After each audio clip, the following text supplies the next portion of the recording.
bien voilà, Antoine Laurès me rejoint pour cet after, pour ces coulisses de l'après. Et nous sommes en compagnie de Lynn Mussig, la coach d'Antoine Laurès. Et j'aurai cette question maintenant devenue traditionnelle. Comment avez-vous trouvé votre coaché ? Formidable, ardent. Et je trouve aussi, j'espère qu'il a donné envie d'embrasser beaucoup de crapauds. Alors c'est vrai qu'on en plaisantait en introduction, cette idée de crapaud, mais moi j'ai eu une révélation, et j'allais dire révolution, mais c'est un peu vrai aussi, en vous écoutant. Vous avez changé mon mode de pensée, Antoine Laurès. Je pensais qu'il fallait avoir effectivement une vocation, une passion, etc. C'est très intéressant ce que vous avez dit. Est-ce que les parents, est-ce que les jeunes, ça infuse ce discours aujourd'hui chez eux ?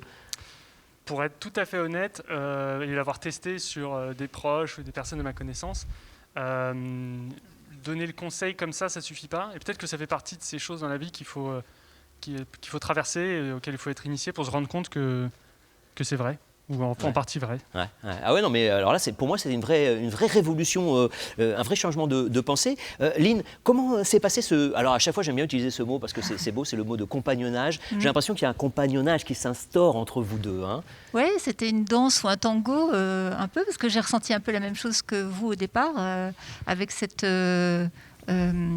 révolution. Effectivement, une idée qui vient un peu chambouler nos idées reçues, et du coup ça a permis de beaucoup dialoguer et essayer d'affiner au fur et à mesure ta conviction, Antoine, et la manière dont tu voulais qu'elle soit entendue, retranscrite au plus fin.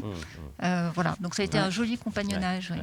Antoine Laurès, ce qu'on entend avec vous et ce que vous nous proposez, c'est quand même de dépasser les apparences finalement, et on l'a vu avec votre photo, on peut s'éclater dans n'importe quel secteur et n'importe quel métier. Oui, d'une part, on a une vision extrêmement partielle des métiers qui existent, et même les métiers qu'on connaît théoriquement, en fait, il y a une différence énorme entre l'idée qu'on s'en fait et la réalité d'y passer 7, 8 ou 9 heures par jour. Moi, j'adore les jeux vidéo, vous l'avez compris du coup. Je sais très bien que si ça devenait un métier et que je devais le faire de manière compétitive 7 ou 8 heures par jour, ça deviendrait horrible. Ouais. Donc, c'est pas la même chose de s'imaginer un métier et de le parcourir. Et je pense que la seule façon de savoir, c'est de tester. C'est de tester. Ben, merci beaucoup Antoine Laurès. Merci Lynn Mussig. Merci Lynn beaucoup. On a vécu un moment vraiment privilégié. Merci mille fois à vous deux.